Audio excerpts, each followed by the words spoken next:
Hello creative travelers, and welcome to another video. In this one, I want to welcome you into my home in the north and share a social media routine with you that not only eases anxiety but also boosts creativity and joy. Now, this video was inspired by a request from a very sweet friend of mine. She has a lovely YouTube channel herself, so if you want to check that out, please look in the description. Anyway, before we dive in, let's talk about why cutting down on social media is so important, especially when you're a creative soul navigating mental challenges. Social media messes with our dopamine, and dopamine is the brain's feel-good chemical that motivates us and makes things enjoyable. Every time we scroll, get a like, or see something exciting, or just something that triggers our brain and our attention, we get tiny dopamine spikes. The problem here, though, is that these quick hits train our brains to crave more, and when we stop, we crash. This can leave us feeling unmotivated, restless, anxious, or even empty. And if you already struggle with mental health, these crashes hit hard, making it even harder to focus, find joy in simple things, or stay connected to yourself. That's why setting boundaries is so important. It helps you stabilize your dopamine levels and it builds your natural sense of motivation and joy. And yeah, I wanted to share my routine today, but keep in mind that these are just tips and tricks that I use, and you can apply them to your schedule in any way you like. Like, you don't have to stick to the times that I use, to the moments I wake up or when I go to bed. It's not about that. It's about finding ways to help yourself balance social media life a little bit better.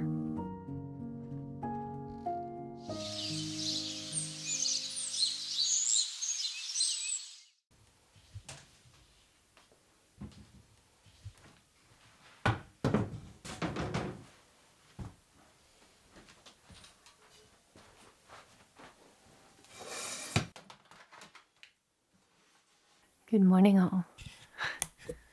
Give me a second here. Hello. Welcome to my morning, which feels kind of weird to film a morning routine, even though it's not a morning routine, but it kind of feels like it since I'm showing you my morning routine. Anyway, this is one of the reasons I really love my I've been doing this for quite a while now, but I've never had such a strict social media routine before. And it's also probably the only routine that I've been sticking to for so long. It's currently 13 past 8 in the morning, and I don't have any screen time or social media time until at least 10 a.m. I usually even push it because I just don't feel like going online. But the main reason why I love shutting off my entire morning like this is because I can really get into the zone. I can really just put my headphones on, put on some beautiful music, and I also use, when I say screen time, I mean like social media time, because I do use and need my tablet for certain things, but I'll show you something fun. I also use this app, which is called, oh, it's too bright. I use this app. My focus is in the wrong spot. I use this app which is called the Forest app, and it allows you to track your focus time by planting trees, by planting so many fun, beautiful trees. But yeah, this entire morning today I spend just doing my art. And I'm not distracted. I am not discouraged. I am not thinking about anyone or anything else because I haven't been introduced to the world yet today. So I feel very much like that I'm safely in my own bubble. Yeah, I still have at least 2 hours to go without any interaction with anyone. Yay. So I'm gonna draw. I'm gonna be working on a portrait drawing, which I've been excited to do. Oh, I'll show you. I drew that one during our live stream, and now I just want to make a better, more refined version, because I really like drawing her. So let's do that. When I say social media, I mean anything that connects me to the world, like apps or websites or content, things that make me consume other people's lives instead of living my own. My biggest rule here is that I don't touch my phone in the morning until I'm ready to let the world in. For me, that is 10 a.m. in the morning, And I wake up at 5 a.m. so I have like 5 hours of no social media time, and I love it. But again, it could be an hour after waking up for you, just whatever feels right. The goal here is to start your day with you and not your phone.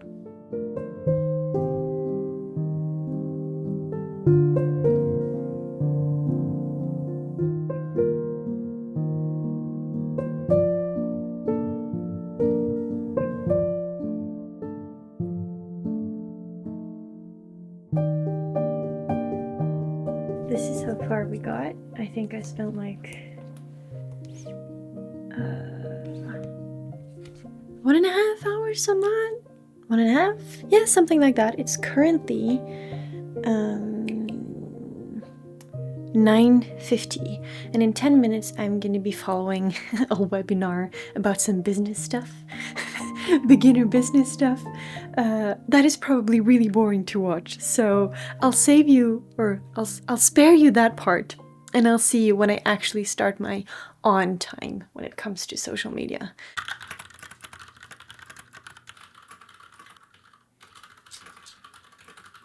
It is now a couple hours later. We have a little buddy here. This guy over there, he really wants to go on walkies, so he's terribly annoying. But I know why. Because mommy's late, huh?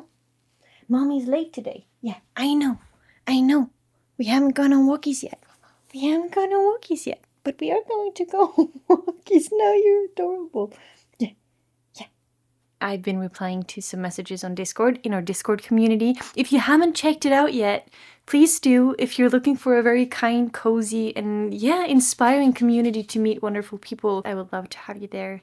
But yeah, anyway, I was responding to a couple of lovely messages in that. I still have some Instagram things to answer. I have comments to answer and all these kind of things. But where's the guy? That boy over there. He desperately needs to go for a walk, so we're going to do that. And yeah, other than the Discord thing, I messaged my parents, I messaged a friend, but all of them wait until after 10 a.m. It's like, I really don't let anyone in until at least 10 a.m.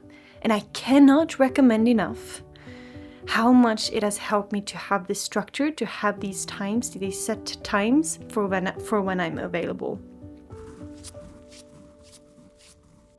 Another thing I want to share is to turn off all your non-essential notifications. Now, by non-essential, I mean anything that comes from TikTok or Instagram or YouTube or God knows, apps that have notifications. I'll be honest and say that I only receive notifications from my parents and my partner. They're the only ones who can reach me throughout the day. I don't even have notifications for friends. If you're my friend, I'm sorry, but this just works for me. Because in all honesty, messages stresses me out. Notifications stress me out. They make me feel like I have to reply instantly, and it's exhausting. It's not that I don't check for messages or notifications in the apps themselves throughout the day, but I check them when I feel like I have the mental capacity to do so. Oh, that doesn't sound good. Can't be that deep, can it though? It's just a field. But it's making sounds. Trying this again. Living a risky life. Or just having some fun. Whoop.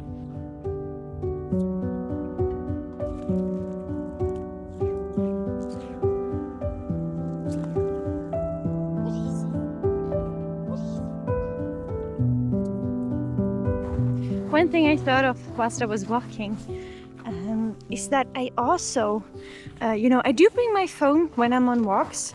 But like I have this subconscious mindset that when I'm on walks, I don't do anything.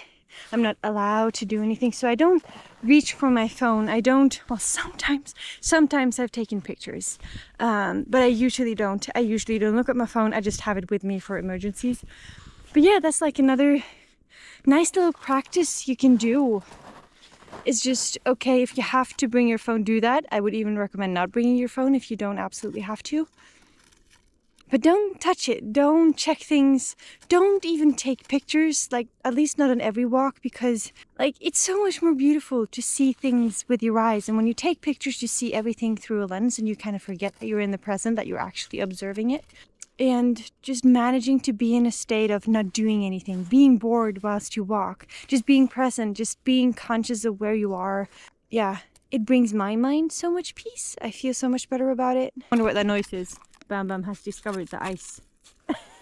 Hey buddy! Hey buddy! Let's go home.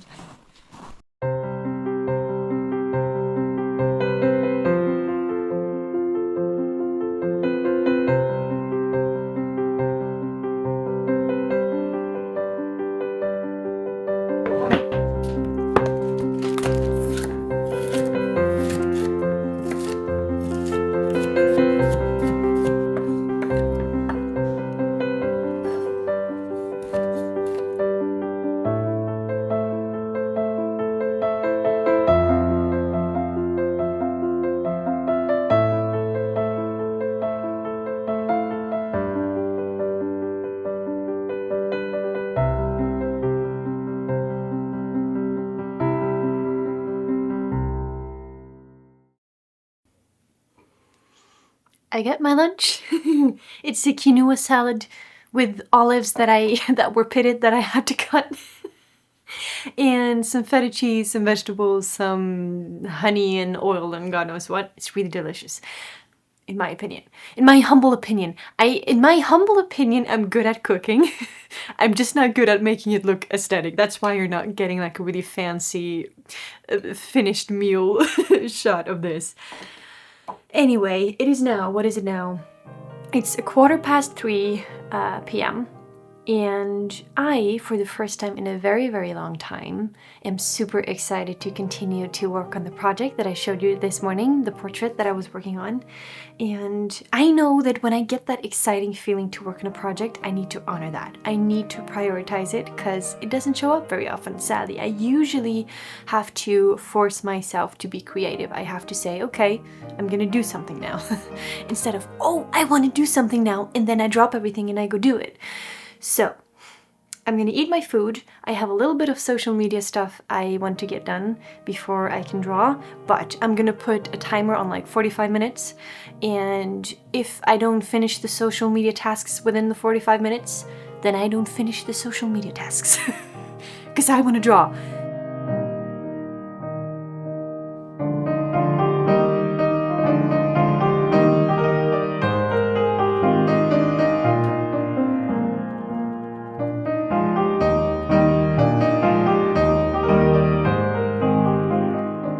Okay, so ignore everything I just said, which for you was literally 5 or 10 seconds or something ago. The beautiful plan of spending the evening drawing was erased because I spent too much time on social media. It was the stuff that I really wanted to get done, but I think what I'm bummed over right now, and I just need to give myself a kind reminder, is that that stuff can wait. But when I get that spark of wanting to create, really, really wanting to draw, if I can, I should drop everything and go do it. And not say, okay, I'm going to do something and then I'm going to do it. Because most likely, I will not be in the same headspace when that time arrives. And I am not right now. I got distracted. I did social media stuff. Then I went for another walk. Then now I'm going to be making dinner. And, in no time, the day is over, and it's really important to me to get at least an hour or two of like peaceful non-action time before I go to bed, and I go to bed at like 8 p.m. So, and it's currently almost 6. So the last social media thing I'm doing for today, which is not like, this is just because it's cozy and it's just really lovely. I'll show you. This is our quiet company room. Not sure if you can see that. It looks like this. It's called the Quiet Company Room because, yes, you could join with microphone or with video, but in this specific voice channel, in Discord you have voice channels so you can join like virtually with talking and with showing your face. But in this specific voice channel, we don't do that. When you go into this voice channel, you do not turn on your microphone and you do not turn on your video. We are just there to like kind of mentally be together in silence, either for creating or just having some quiet company. I really appreciate this room. We also have a room for chatting and all that kind of stuff, but this evening I'm in the quiet company room. So I'm gonna be making dinner and then I'm gonna be starting my winding down evening routine. And I guess I'm taking you along for that as well, because this was a routine video, so I'm showing you everything, whatever that means. So a little summary here. My social media window is from approximately 10 a.m. to 6 p.m. And I also have a 20-minute limit on my phone for like mindless scrolling if I want to. But honestly, after I implemented this routine, I barely use that anymore. I don't feel the need to like watch shorts or reels or anything. And at 6 p.m., I put my phone away. I turn off my Wi-Fi, I turn off my internet, whatever it is. Evenings are for books, not for screens. And I only watch shows or movies on the weekends now because, just reading in the evenings before I go to bed, it sets me up for a good night's sleep. It is so good for my well-being. And I've read so many books. I read so many books after I started this. Yeah, this might all sound very strict, but it's what helps me enjoy social media without feeling trapped by it. I have also reclaimed my power when it comes to creativity and being with myself and feeling at peace. Like, I cannot even put into words the effect it has had on my anxiety levels, how much it has decreased it. Do you have any like social media tips or boundaries that you set for yourself? I think this is a really important topic to keep talking about because social media is such a big thing in our existence and our society. So feel free to take the discussion to the comments. I send you the biggest of hugs. Bye, everyone.